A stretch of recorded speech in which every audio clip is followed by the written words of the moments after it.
10 millions d'oiseaux surgissent comme une équation impossible sur un désert que l'on croyait condamné.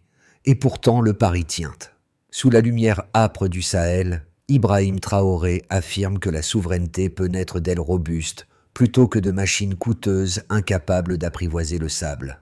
Si un pays peut nourrir ses enfants avec ce que la nature lui offre encore, que reste-t-il des modèles importés censés définir le progrès? Dans le murmure obstiné de ces battements d'ailes, une autre trajectoire pour le Burkina Faso s'esquisse, discrète mais déterminée. Au Burkina Faso, la faim demeure un fil invisible qui traverse les villages, les marchés et les saisons, rappelant combien la dépendance alimentaire fragilise l'ensemble du pays. Ici, les programmes d'aide budget se succèdent depuis des décennies sans jamais transformer durablement cette réalité, car ils substituent aux besoins locaux des solutions pensées ailleurs. C'est dans cette fissure qu'apparaît la promesse de la protéine verte, un pari qui ne s'adresse pas seulement à l'estomac, mais à la souveraineté même du Burkina Faso. L'idée peut sembler déroutante. Confier à un oiseau endémique, robuste et sobre, le rôle d'infrastructure vivante plutôt que multiplier des machines lourdes et coûteuses. Ce que propose le programme est clair. Si chaque village parvient à produire ce qu'il consomme, il brise l'un des liens les plus anciens de sa dépendance.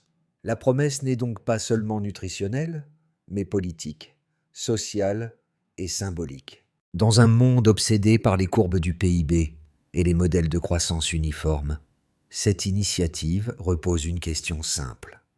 À quoi sert le progrès s'il ne permet pas au peuple de nourrir leurs propres enfants? Le déclic survient au début de l'année 2025, dans une scène presque anodine, dépourvue de drapeaux, de caméras ou de formalisme. Face à un groupe d'agriculteurs rassemblés sous un toit de fortune, Ibrahim Traoré prononce 9 mots qui vont modifier la trajectoire du pays. Si nous pouvons nous nourrir, nous pouvons nous libérer. Cette phrase, brève et dépouillée, agit comme une clé qui ouvre un champ entier de possibles.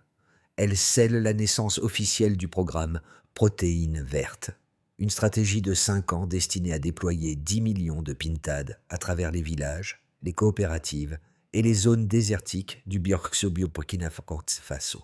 Contrairement au plan agricole classique, celui-ci ne s'appuie ni sur des infrastructures lourdes ni sur des investissements externes. Il repose sur une logique de dissémination, faire de chaque village, même le plus isolé, un foyer autonome de reproduction, d'élevage et de distribution. Les premiers sceptiques, surtout à l'étranger, qualifient cette philosophie d'agriculture symbolique, doutant qu'un oiseau puisse incarner une stratégie nationale de souveraineté. Pourtant, les premiers signes visibles émergent rapidement.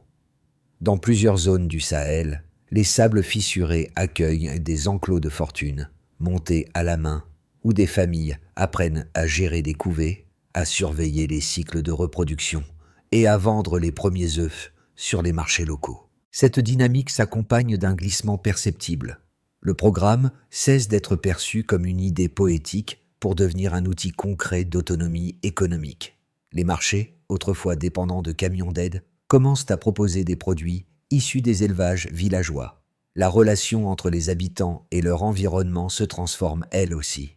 Là où le désert imposait son immobilité, on entend désormais les battements d'ailes, les cris des enfants qui relâchent les jeunes pintades, et le murmure d'un sol qui recommence lentement à respirer. Ainsi se dessine, à partir d'un simple échange de 9 mots, un déplacement profond.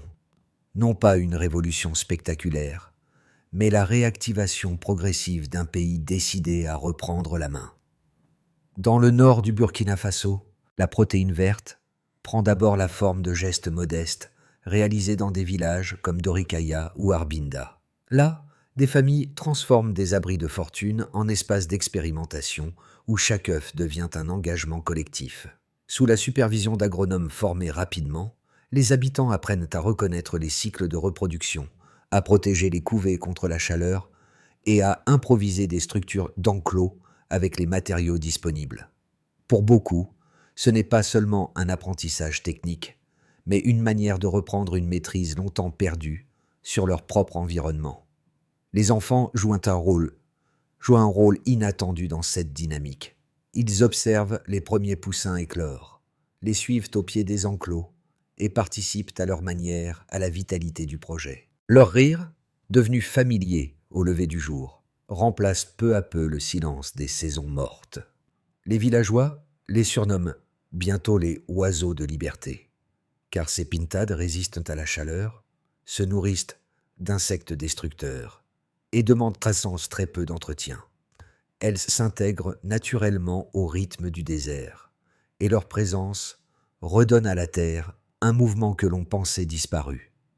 Dans les marchés régionaux, les premiers œufs vendus témoignent déjà d'une forme de transformation économique.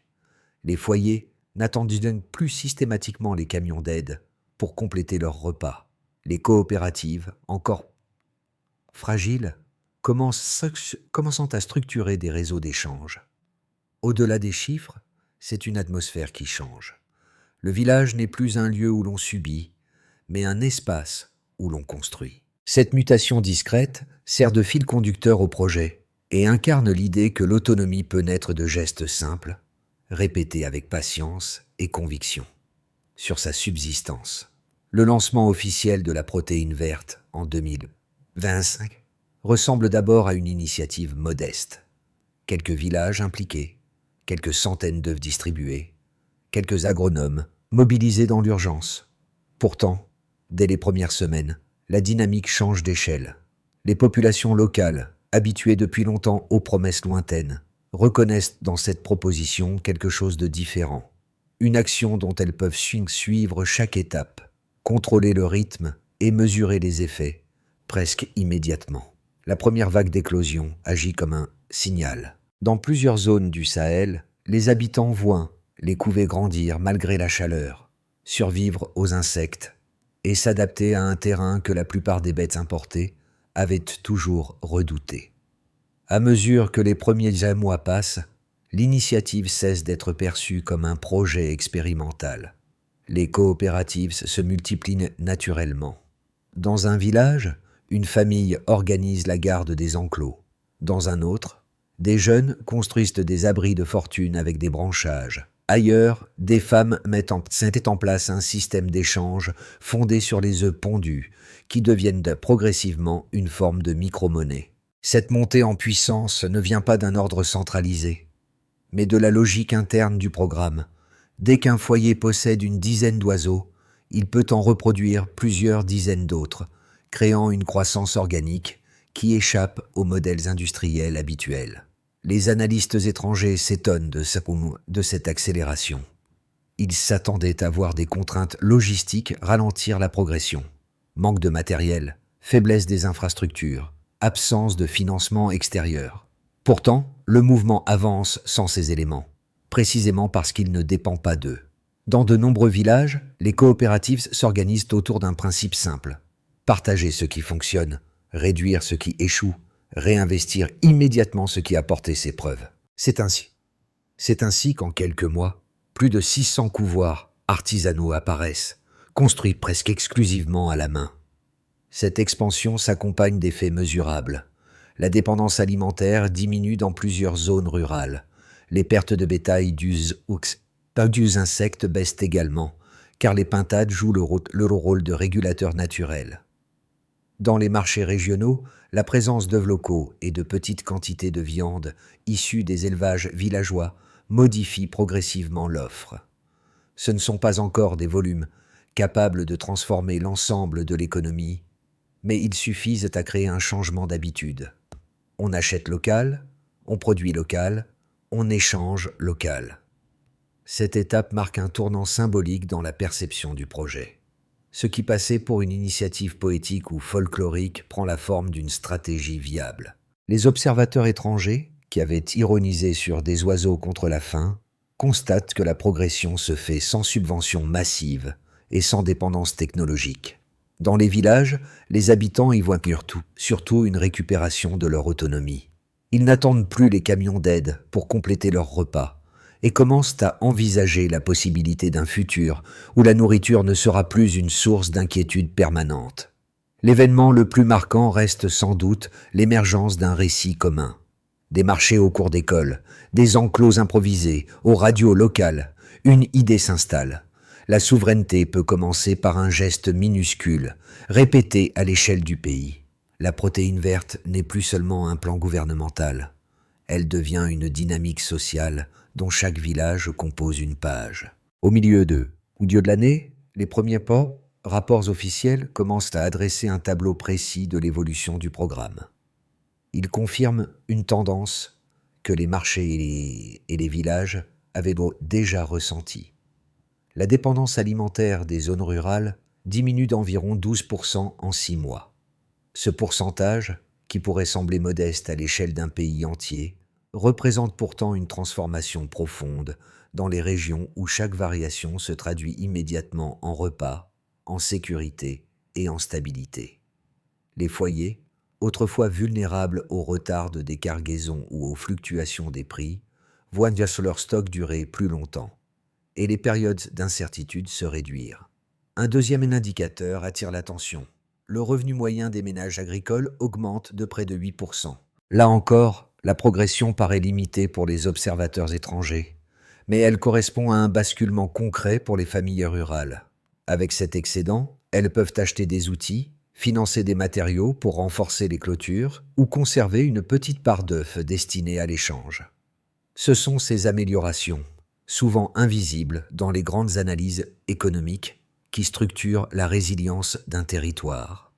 Un troisième ensemble de données vient des relevés de la FAO, qui observent une hausse notable, autour de 40%, de la fertilité dans certaines zones semi-arides. Les pintades, résistantes et sobres, produisent des déjections riches, capables de réactiver des sols que la sécheresse avait rendus inertes. Les agriculteurs n'ont pas besoin de graphiques compliqués pour décrire ce phénomène. Ils parlent simplement d'une terre qui respire à nouveau, d'un sable qui retient mieux l'humidité, et de pousses de mil là où l'on ne voyait plus que de la poussière. Ces trois indicateurs, baisse de la dépendance alimentaire, hausse des revenus ruraux, regain de fertilité des sols, s'emboîtent en une seule mécanique. Chaque famille qui possède une dizaine de pintades peut espérer une centaine d'œufs par an, soit une ressource alimentaire directe, mais aussi un capital reproductif. 10 oiseaux donnés à un foyer peuvent, en une saison, générer des centaines de vies nouvelles, transformant des couvées en nourriture, en monnaie d'échange ou en microcrédit naturel. C'est cette reproductibilité, plus que le simple volume, qui donne au programme sa force structurelle. Parallèlement, les importations de viande diminuent nettement, parfois autour de 20% dans certaines zones, ce qui libère des millions de francs CFA.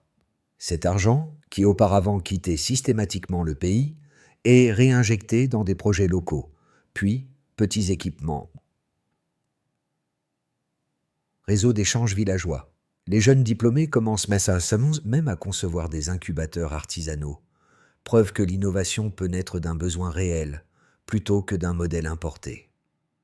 La force des chiffres réside donc moins dans leur magnitude que dans leur cohérence. Chaque donnée confirme l'idée directrice du programme. La souveraineté ne se décrète pas, elle se construit en couches successives. La nourriture, le revenu, la terre, puis la confiance. Ces transformations, encore fragiles, dessinent néanmoins une trajectoire que les habitants reconnaissent comme la leur. Dans les radios locales, les voix qui autrefois attendaient des bulletins d'aide diffusent désormais des conseils pratiques. Dans les marchés, les œufs produits localement font reculer la présence des cargaisons importées. Dans les foyers, la perspective du lendemain n'est plus une source d'angoisse aussi constante.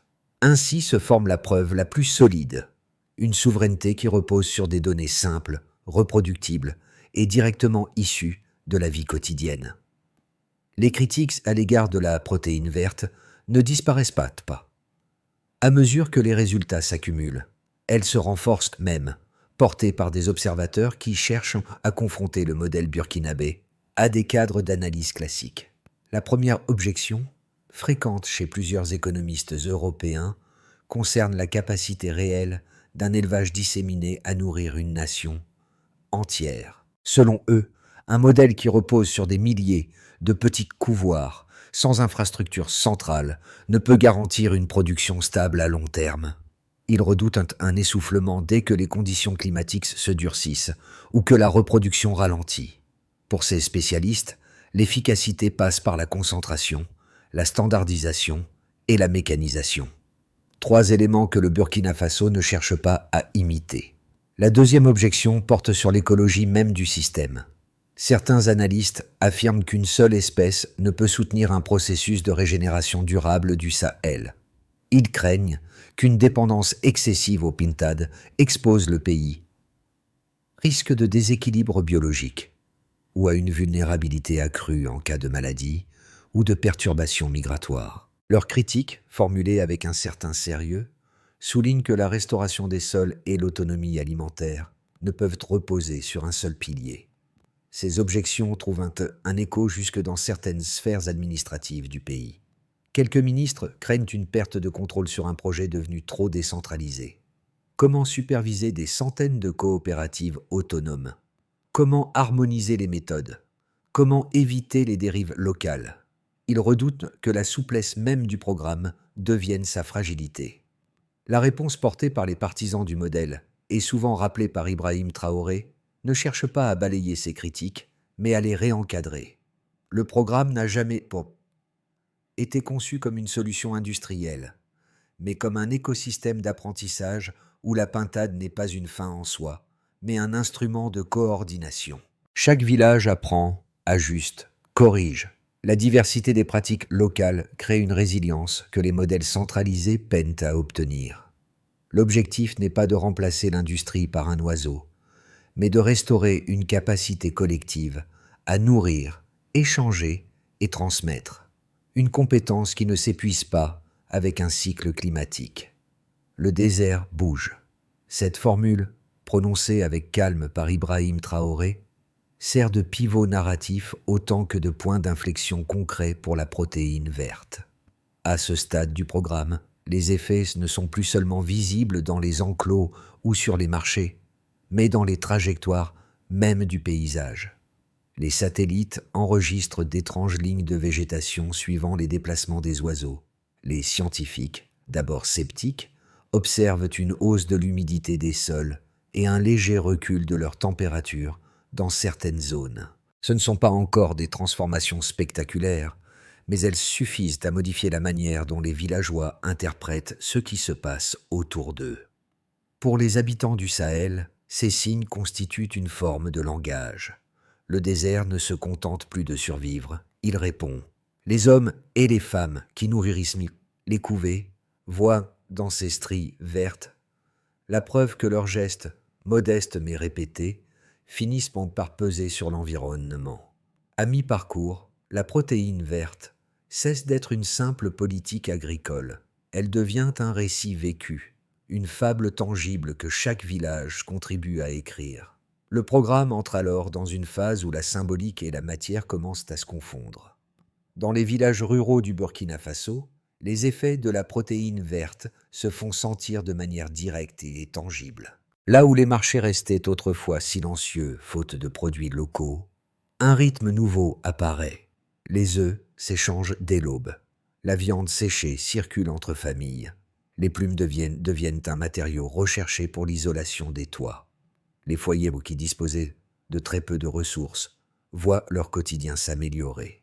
La malnutrition infantile recule d'environ 14% et les médecins soulignent une meilleure immunité chez les enfants, signe que la régularité de l'alimentation porte ses fruits. Chaque couvée représente un repas assuré, un revenu potentiel ou un élément de troc, une souplesse économique qui manquait cruellement aux ménages les plus vulnérables. Sur le plan économique, les coopératives prennent une importance inattendue. Elles deviennent des structures capables de redistribuer les tâches, de mutualiser des outils rudimentaires et d'organiser la reproduction des oiseaux. Les œufs servent de micro-capital, de garantie ou de paiement différé. les importations de viande reculent sensiblement, parfois autour de 20%, libérant des sommes importantes qui restaient traditionnellement captées par les circuits extérieurs. Cet argent réinjecté localement permet de financer des puits, des clôtures, des abris renforcés et même des incubateurs artisanaux conçus par de jeunes diplômés. L'économie du désert, longtemps décrite comme immobile, retrouve un mouvement organique fondé sur des ressources simples mais reproductibles. Les conséquences sociales sont tout aussi marquantes. Les mots dépendance et assistance, autrefois omniprésents dans le langage quotidien, s'effacent progressivement.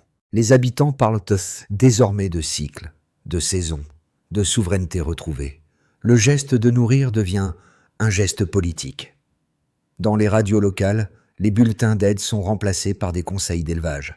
Dans les écoles rurales, on enseigne aux enfants à compter des couvées comme on comptait autrefois des figures géométriques. Une culture de l'autonomie se diffuse, portée par les familles, les coopératives et les récits qui circulent de village en village. À l'échelle régionale, le rayonnement dépasse les frontières du Burkina Faso. Le Mali, le Niger et le Tchad envoient des délégations pour observer les pratiques locales, interroger les coopératives et comprendre les mécanismes qui permettent à ce modèle de fonctionner sans dépendance technologique. Des manuels de formation sont traduits en arabe et en haoussa, preuve que l'expérience burkinabé inspire d'autres communautés sahéliennes confrontées aux mêmes défis climatiques. Les institutions internationales, qui observaient le projet avec scepticisme, évoquent désormais un prototype africain d'autonomie durable. Dans cet ensemble, la figure d'Ibrahim Traoré sert de point d'équilibre. Non pas comme un dirigeant charismatique imposant un modèle, mais comme celui qui rappelle la philosophie initiale. Une nation se reconstruit lorsque ses villages deviennent capables de se nourrir, d'échanger et de transmettre leur savoir. Les résultats ne sont pas encore définitifs, mais ils suffisent à prouver qu'une trajectoire nouvelle est en cours, une trajectoire que les habitants reconnaissent comme la leur. À mesure que la protéine verte avance, les observateurs tentent d'anticiper ce que les prochains mois pourraient apporter. Les tendances déjà visibles permettent de dégager 3 trajectoires plausibles, chacune révélant un angle différent de la transformation en cours. Le programme, désormais bien installé, ne peut plus être analysé comme une simple initiative agricole. Il constitue un système où convergent en souveraineté alimentaire, organisation communautaire et régénération écologique. L'incertitude demeure, mais elle se structure autour de 3 scénarios. Dans une première possibilité, le récit se poursuit ainsi. Dans cette version, le programme se stabilise. Les coopératives existantes consolident leur réseau, améliorent leurs méthodes et maintiennent une production régulière. Les revenus ruraux continuent donc d'augmenter modérément, autour de 5 à 6%, selon les estimations issues des mois précédents, et les marchés locaux gagnent en résilience. Les universités commencent à créer des filières de biologie communautaire, tandis que les villages renforcent leur savoir-faire grâce à des formations décentralisées. Le Sahel entre alors dans une transition écologique lente, mais solide, où les acquis ne régresseraient pas.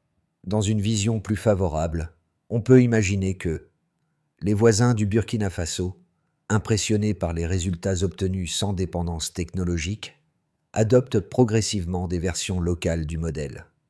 Le Mali et le Niger structurent donc des réseaux coopératifs similaires, et une coordination sahélienne de reproduction apparaît. Les terres se dégradent diminuent de manière plus visible, et les fonds internationaux, autrefois destinés à l'aide d'urgence, sont réorientés vers des infrastructures rurales légères. Le Burkina Faso devient un laboratoire continental, où les pratiques testées dans les villages servent de référence régionale. La dynamique dépasse alors le cadre national pour devenir un mouvement sahélien. Dans une hypothèse plus fragile, il est possible que une sécheresse prolongée ou une perturbation écologique majeure pourrait fragiliser les couvées, ralentir la reproduction et créer des tensions entre communautés. La migration des oiseaux, en s'intensifiant, risquerait de réduire les ressources locales. Dans ce scénario, les foyers les plus vulnérables seraient exposés à un retour partiel de la dépendance. Pourtant, même ici, un socle demeure. Les savoirs communautaires acquis au cours du programme, la capacité d'échanger, de mutualiser et d'improviser. Le pays aurait appris à créer sans attendre, et cette compétence ne disparaîtrait pas. Ces trois possibilités ne cherchent pas à prédire l'avenir, mais à comprendre les leviers déjà actifs. L'essentiel n'est pas la certitude d'un scénario, mais la transformation culturelle que le programme a déclenchée. Un pays qui redécouvre qu'il peut compter sur lui-même. Pour un spectateur éloigné du Sahel, la transformation en cours au Burkina Faso peut sembler appartenir à un autre monde. Pourtant, les questions que soulève la protéine verte dépassent largement son territoire. Elles touchent que la manière dont chaque société pense son rapport à la nourriture, à la dépendance et aux modèles importés. Dans un environnement globalisé où les chaînes d'approvisionnement conditionnent ce que l'on consomme, la démarche burkinabé invite à interroger un point essentiel. Qui contrôle réellement ce que nous mettons dans notre assiette? La réponse n'est jamais purement économique. Elle est sociale, culturelle et parfois même identitaire. L'expérience portée par les villages burkinabés rappelle que la souveraineté alimentaire n'est pas un concept abstrait réservé aux politiques publiques. Elle commence par des gestes simples, produire, échanger, transmettre, qui redonnent aux communautés un pouvoir souvent perdu lorsque les décisions viennent de trop loin. Ce n'est pas seulement une affaire de pintade ou de sol régénéré, mais une affaire de confiance. Là où les populations avaient appris à attendre les cargaisons ou les directives, elles réapprennent à agir par elles-mêmes. Les spectateurs urbains, qu'ils vivent à Ouagadougou, Abidjan, Paris ou Montréal, peuvent y voir un miroir. La dépendance aux importations, aux solutions standardisées ou à la mécanisation illimitée n'est pas propre au Sahel. Les crises récentes ont montré la fragilité des chaînes mondiales et l'importance de retrouver des pratiques locales. La réussite partielle du Burkina Faso démontre qu'un pays considéré comme fragile peut proposer une innovation sociale capable d'inspirer d'autres sociétés. Au-delà des chiffres et des discours, le message qui se dégage est universel. L'autonomie n'est pas un luxe, mais une compétence collective. Elle se construit par des gestes répétés, intégrés dans la vie quotidienne. Et c'est peut-être ce que révèle la trajectoire burkinabé. Une communauté qui se relève par elle-même ouvre toujours un espace de possibilités pour les autres. Pour que la protéine verte dépasse son statut d'initiative nationale et devienne une référence durable, plusieurs étapes structurantes se dessinent. Elles ne constituent pas uniquement un programme administratif, mais un changement plus profond dans la manière d'organiser la vie communautaire, de répartir les ressources et de transmettre les savoirs. Chacune de ces étapes repose sur l'idée centrale que la souveraineté se construit localement avant de s'affirmer nationalement. La première étape consiste à établir des hubs régionaux de formation. Le Burkina Faso, avec son avance pratique, peut accueillir des délégations sahéliennes, partager ses méthodes et créer des centres d'apprentissage où les jeunes agriculteurs seraient formés aux pratiques locales de reproduction, d'élevage et de gestion communautaire. Ces lieux serviraient d'incubateurs de compétences. La deuxième repose sur le renforcement des infrastructures rurales. Il s'agit de développer des puits, des solutions d'irrigation adaptées aux zones arides et des sources d'énergie renouvelables capables de soutenir les couvées sans les rendre dépendantes de technologies coûteuses. Ces infrastructures agiraient comme un socle pour stabiliser le modèle. La troisième étape vise l'intégration de technologies à petite échelle. Non pas une modernisation brutale, mais l'introduction d'outils simples. Application de suivi des couvées, gestion simplifiée des stocks, amélioration des incubateurs artisanaux. Ces innovations doivent rester cohérentes avec les logiques locales. La quatrième étape concerne la narration et la culture. Il s'agit de faire circuler les récits de villages, de valoriser les réussites et de permettre aux artistes, radios et écoles de porter une mémoire commune du projet. La souveraineté passe aussi par l'imaginaire. Enfin, la cinquième étape vise la consolidation d'un financement local durable. Il faut créer des mécanismes de microcrédit adaptés aux coopératives, encourager l'épargne communautaire et stabiliser des fonds capables de soutenir le modèle sans dépendre d'aides volatiles.